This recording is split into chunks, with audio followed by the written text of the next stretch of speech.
The morning fog still lingered over Greystone when Eleanor Mathers poured her second cup of tea. Outside her kitchen window, the bare branches of the walnut tree stretched silently toward the grey sky, as if trying to remember what it felt like to bloom. Her house, a modest two-story colonial at the edge of Walnut Street, was quiet. Too quiet. It had been that way for years. Eleanor had lived there for over 3 decades, first with her husband Walter, then with their only son Daniel, until time and choices had scattered them like leaves in autumn. Walter had passed suddenly, as a heart attack at the grocery store, and Daniel hadn't spoken to her since their argument 5 Christmases ago. Now it was just her. Her, the kettle, the garden, and the rows of books stacked neatly in every room like silent companions. That morning, as she stepped onto her porch with a wool cardigan wrapped tight around her shoulders, Eleanor noticed something unusual across the street. A girl, sitting on the curb. Thin, with matted auburn hair, her arms wrapped around her knees. She looked no older than 25. Her face was pale, her clothes layered and mismatched. A stained duffel bag sat beside her, as if it carried everything she owned. Eleanor watched for a moment. Most people would have ignored her. In Greystone, polite indifference was the default. But something about the way the girl stared into the distance, not asking for help, not expecting it, stirred something old and unresolved in Eleanor's chest. She crossed the street slowly. "Cold morning," Eleanor said softly. The girl blinked. Startled. "Yeah, I guess so. You hungry?" There was a pause. Suspicion flickered in her tired eyes. Then she nodded. Eleanor extended a hand. "I'm Eleanor. Riley." "Come on then, Riley. Let's get you something warm to eat." That day, Eleanor didn't ask many questions, and Riley didn't offer many answers, but something unspoken, a past between them, an understanding that neither of them had anyone else. It wasn't trust. Not yet. But it was the first brick in something unexpected, something real. The smell of cinnamon toast filled the kitchen as Riley sat at the table, hands wrapped around a chipped ceramic mug. She hadn't slept much the night before. The unfamiliar, warmth of a bed, the softness of the sheets, it all felt strange, too safe, and nothing in her life had ever stayed safe for long. Eleanor moved around the kitchen with the ease of routine. No words wasted, no glances that lingered too long. She wasn't trying to fix Riley. That, more than anything, made Riley stay. "Well," Eleanor said as she set the plate down, "I suppose we should talk about what this is." Riley looked up. Her instinct screamed to leave. No strings, no rules. That's how she'd survived this long. But the toast smelled like childhood, a memory too distant to grasp, and something in Eleanor's steady tone made her stay seated. "You don't have to explain anything to me," Eleanor continued, "but if you're going to stay here, even just for a little while, there are 3 things I ask." Riley nodded slowly. "Okay. 1. No drugs in the house, not negotiable. Fine. 2. You clean up after yourself. I'm too old to be picking up socks and dishes." A faint, dry smile from Riley. "Fair. 3. Eleanor paused, sitting across from her now. "We eat dinner together, every night, even if we don't talk, even if we just sit there." That last rule caught Riley off guard. Not because it was hard, but because it was personal, almost intimate. "You want to eat with me?" Riley asked, her voice more defensive than intended. "I want this house to feel like something other than a waiting room," Eleanor replied. "And dinner's a good place to start." Riley nodded again, slower this time. "Okay." Eleanor got up, refilled her tea. "You can stay in the guest room. Sheets are clean, closets empty." "And how long can I stay?" "As long as you follow the rules." Later that night, Riley stood alone in the hallway, staring at a framed photo of Eleanor and a young boy as maybe 10, maybe 12, laughing beside a Christmas tree. The boy had Eleanor's eyes. She wondered who he was, and why the photo was the only one in the house that looked like it hadn't been moved in years. Back in her room, she closed the door gently. For the first time in a long time, she felt something, unfamiliar, pressing at the edges of her chest. Maybe it was hope, maybe it was fear, maybe it was both. The third dinner was pasta. Nothing fancy, just elbow macaroni with butter and garlic, served on plain white plates. But to Riley it tasted like a feast. Maybe it was because her stomach wasn't knotted with anxiety. Maybe because it was the third night she hadn't had to fight for a place to sleep. They ate mostly in silence again. Eleanor didn't push. She never asked where Riley had been or what had brought her to the curb that morning. And that in itself was disarming. "You always cook like this?" Riley asked suddenly, halfway through her plate. Eleanor looked up, slightly surprised at the sound of her voice. "I cook to keep my hands busy. When I stop cooking, I start remembering." Remembering what? There was a pause. Eleanor set, her fork down gently. "Things I can't change," she said simply. Riley didn't press. She knew what that felt like. Some memories clung to the back of your throat no matter how far you ran. "I haven't had a kitchen table in years," Riley said, her voice quieter now. "I forgot what it's like to sit." "You were out there long?" "Long enough. A beat." "You ever try to go back home?" Eleanor asked, careful with her tone. "I don't have one." Eleanor nodded, her expression unreadable. "Sometimes home isn't where you're from. It's just where someone lets you stay long enough for the noise in your head to quiet down." That night, Riley washed the dishes without being asked. She even dried them and stacked them neatly, as if afraid her presence might be revoked if she left a single crumb behind.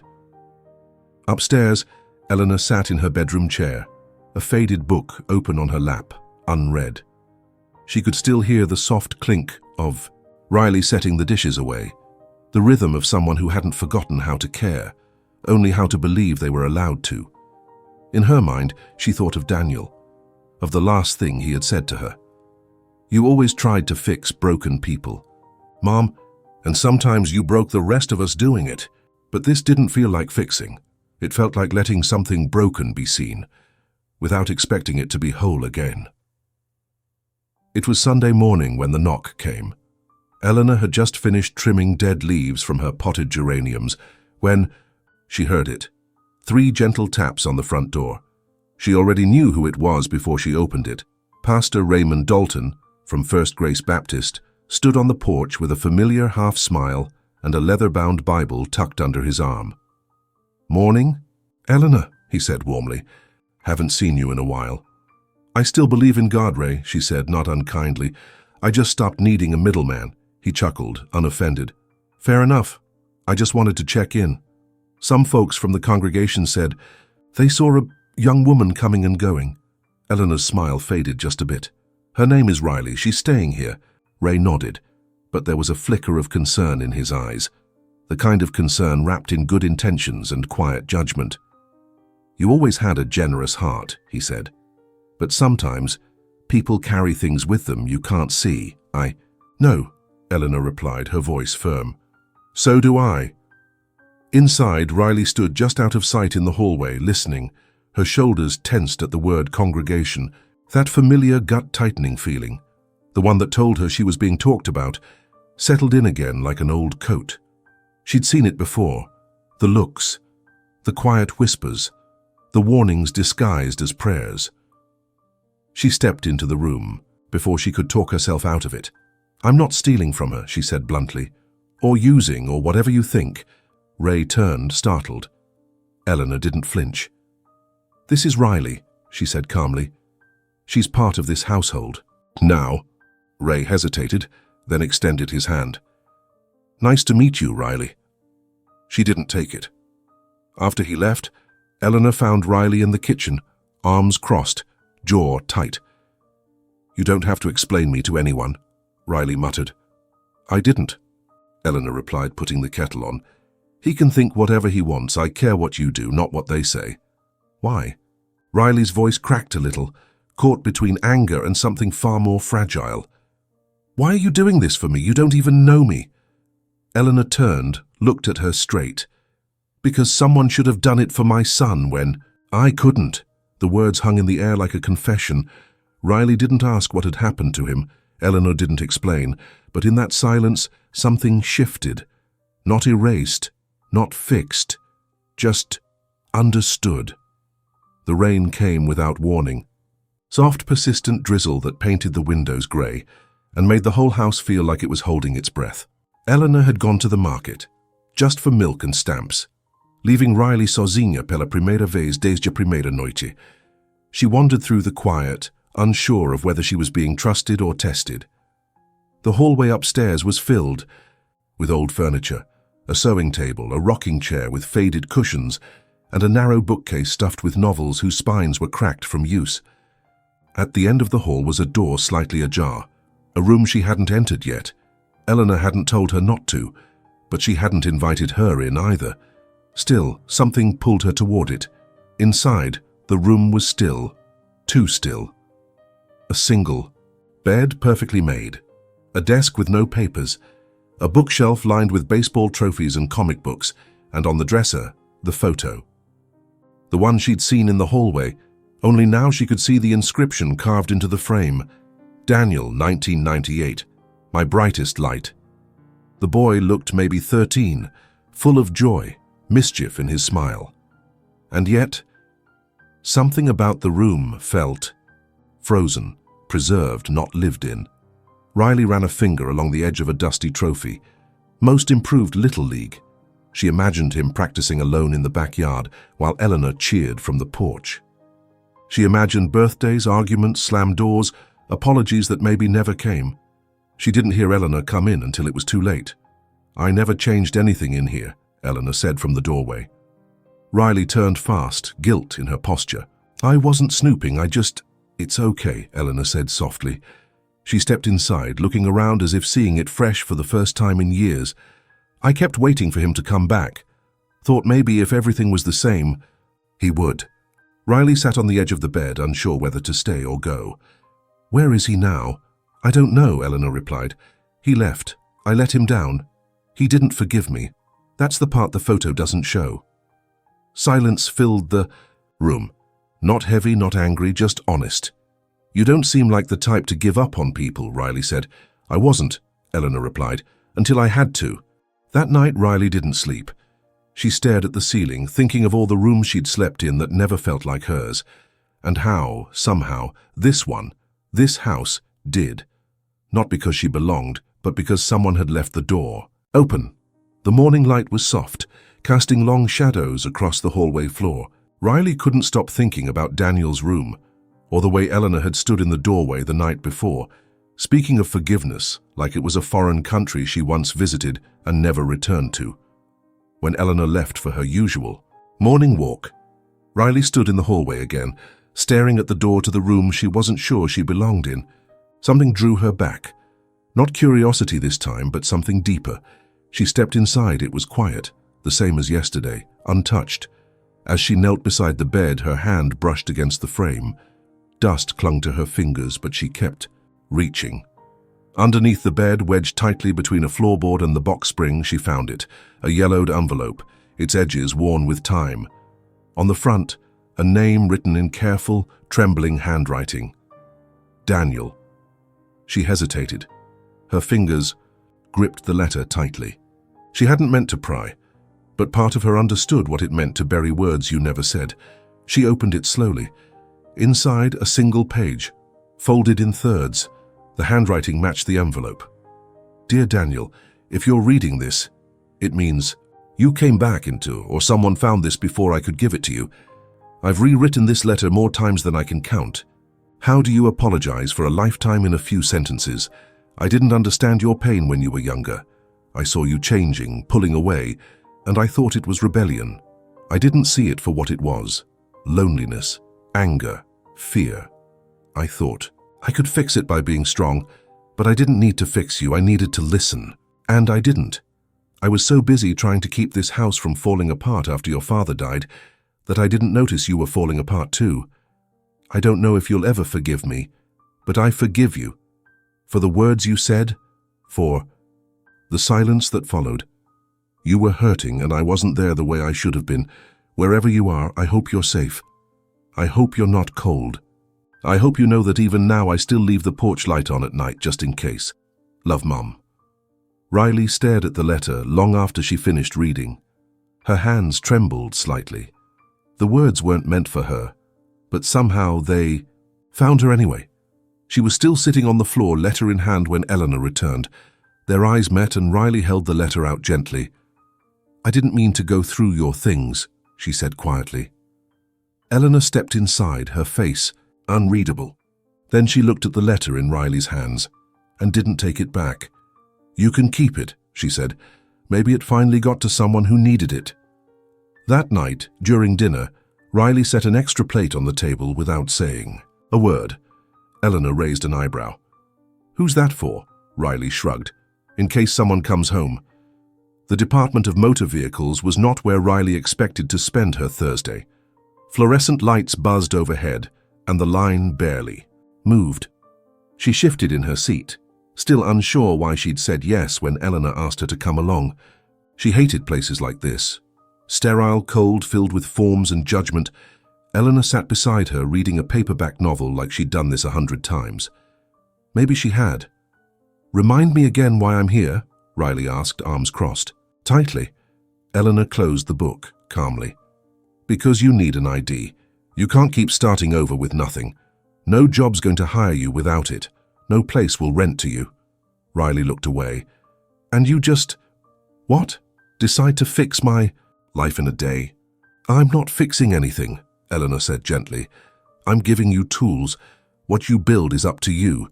When Riley's number was finally called, her stomach clenched. She stood slowly, walking to the counter with the kind of hesitation that comes from years of being told she didn't belong. The woman behind the desk looked tired but not unkind. "Name?" she asked. Riley opened her mouth, then closed it. The name she always used, her legal name, didn't feel right anymore. It belonged to a version of her that had slept under bridges and run from shelters. She glanced back at Eleanor. Then she said clearly, "Riley Monroe." The clerk nodded and kept typing. "Proof of address." Eleanor reached into her bag, handing over a utility bill with her own address on it. "She's staying with me," she said. "It's temporary, but she lives there now." Riley turned. To her. "You didn't have to do that." "I know."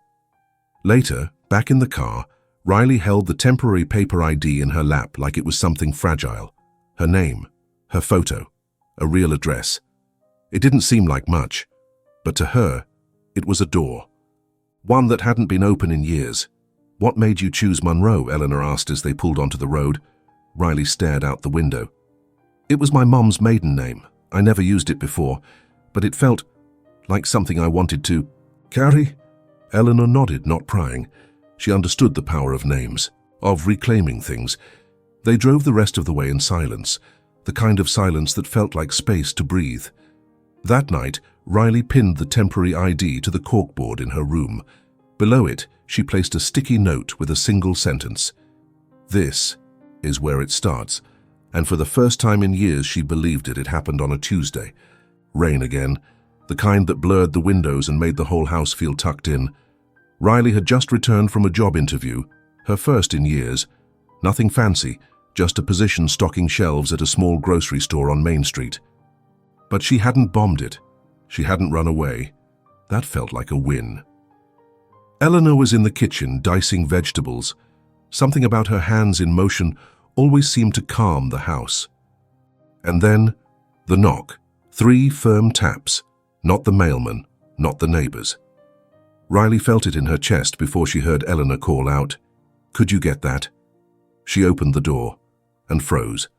A man stood on the porch, early 40s, tall, dressed in a blue raincoat that dripped steadily onto the mat. He held no umbrella, no expression, but his eyes, and they looked like Eleanor's. "Hi," he said, unsure. "I'm looking for Eleanor Mathers." Riley didn't respond at first. Her fingers tightened around the doorframe. "She's in the kitchen," she managed. I'm her son." Eleanor dropped the knife the moment she saw him. For a long second, she just stood there, like her body had forgotten how to move. Then she took off her apron slowly and crossed the kitchen. "Daniel, Mom." The word barely came out of his mouth before her arms were around him. She didn't cry. Not right away. Her face just folded, like something old inside her finally collapsed. Riley watched from the hallway. She wanted to step back, to give them space, but she couldn't move. They sat at the table, all 3 of them, with a pot of untouched tea between them. Daniel looked older than the photo, worn, but his voice still had the weight of the boy who had once lived down the hall. "I saw your name on the DMV records when I updated my address," he explained. "Didn't think it could be you. Then I saw the same address I grew up in." Eleanor nodded slowly. "I kept the house. Always hoped you might." She stopped. "I didn't know if I should come," Daniel said. "I didn't know if I could." Eleanor looked at Riley then, and Riley understood. "You were right to come," she said quietly. "She still sets an extra plate." Later that night, Daniel stayed in the guest room, not his old room, not yet. Riley sat on the front steps, hoodie pulled tight, trying to process the weight of it all. Eleanor joined her a few minutes later, 2 mugs of hot cocoa in hand. "You okay?" Eleanor asked. "I don't know. They sat for a while. I didn't expect him to ever come back," Eleanor whispered. "Why do you think he did?" Eleanor looked at her, her voice soft, because something in him still believed this was home. Riley stared out into the rain, the porch light casting a warm glow over the yard. "Yeah," she said, "I know what that feels like." The next morning, the smell of coffee drifted through the house, mingling with the sound of quiet footsteps. Daniel was already in the kitchen when Riley came downstairs, sitting at the table with a mug between his hands, eyes fixed on nothing. He looked like someone trying to find a version of himself he'd left behind. "Morning," Riley said, cautious but calm. He nodded. "Morning." An awkward silence followed, not tense, just unfamiliar. "Eleanor said you're staying here," he added after a moment. Riley nodded. "Yeah, for a while now." He gave a small, tight smile. "She always did take in strays." Riley could have been offended. She wasn't. Sometimes strays just need someone to stop walking past them. Daniel looked up at that. His eyes, so much like his mother's, softened. "You're not what I expected. Neither are you." Eleanor entered the room a few minutes later, carrying a plate of toast and a folded newspaper like it was any other day. But it wasn't. Not really. Riley pulled out a chair beside her. Daniel hesitated. Then he sat. For the first time in over a decade, all 3 chairs at Eleanor's table were full. They ate slowly. No one rushed the moment. There were no grand speeches, no sudden forgiveness, no declarations. Just the sound of forks, the clink of mugs, and breath shared between people trying to rebuild something without knowing the blueprint. After a while, Eleanor stood and reached into a drawer. She pulled out a small wooden photo frame, the one Riley had seen in the hallway, but this time she handed it to Daniel. "I never moved it," she said. "Didn't know if I should. But it's yours, if you want it." Daniel stared at the photo for a long time, thumb tracing the edge. "I don't know if I deserve this," he said. Eleanor met his eyes. "No one earns their way back into a family. They just show up. You're here. That's enough for now." That evening, the porch light clicked on automatically, just as it always had. But this time it wasn't for someone lost. It was simply a light left on for those already home. Spring arrived late in Greystone that year. The trees bloomed hesitantly, as if unsure whether the frost was truly gone. But inside the quiet house on Walnut Street, something had already shifted, not in temperature but in spirit. Riley stood in front of the mirror in the upstairs hallway, adjusting the collar of her second-hand blazer. It didn't fit perfectly, but it felt right. Below her ID badge, clipped neatly, were 3 simple words: Community Outreach Intern. 6 months earlier, she wouldn't have believed she'd be here, living under a roof with her name on, the mailbox with a job and with people who waited for her to come home. But it had happened. Not all at once, not without setbacks, but it had happened, and now she was planning something more. It started with a conversation between Riley and Daniel. They were sitting on the back steps one evening, watching the light fade across the garden Eleanor never quite managed to keep alive. Daniel had just returned from a counseling session, part of his own healing, when Riley spoke. "I want to start something," she said. "For women like me, girls who've been on the street, who've been told they're too far gone." Daniel looked at her, curious. "Like a shelter, Not just a shelter, a place that gives them a second chance like this house gave me. He didn't speak for a moment. Then, "What are you going to call it?" She looked up at the old porch light, the one Eleanor never stopped turning on. "The light," she said, "because someone left theirs on for me." The next months were a blur of grant applications, local meetings, church basements, and second-hand furniture. Eleanor became the unlikely face of the operation, quiet, steady, respected in the community. Daniel handled logistics. Riley? She was the heartbeat. People doubted them at first, said it was too ambitious. But then the stories started to come in. Girls who looked like Riley had once looked cold, tired, scared, showing up on the steps of an old community building now painted soft yellow. Girls who'd stopped believing they were worth saving, until someone offered them tea, a warm bed, and 3 rules: no drugs, clean up after yourself, dinner together every night. A year later, a journalist from a regional paper published a feature titled, "At 60, she took in a homeless woman.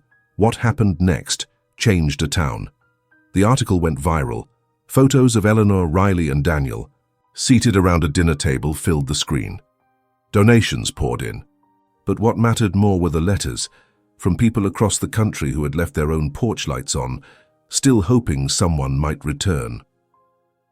On the anniversary of her arrival at Eleanor's door, Riley stood outside the original house on Walnut Street. She looked up at the porch, same light, same door. But everything was different now. She wasn't a guest anymore. She wasn't passing through.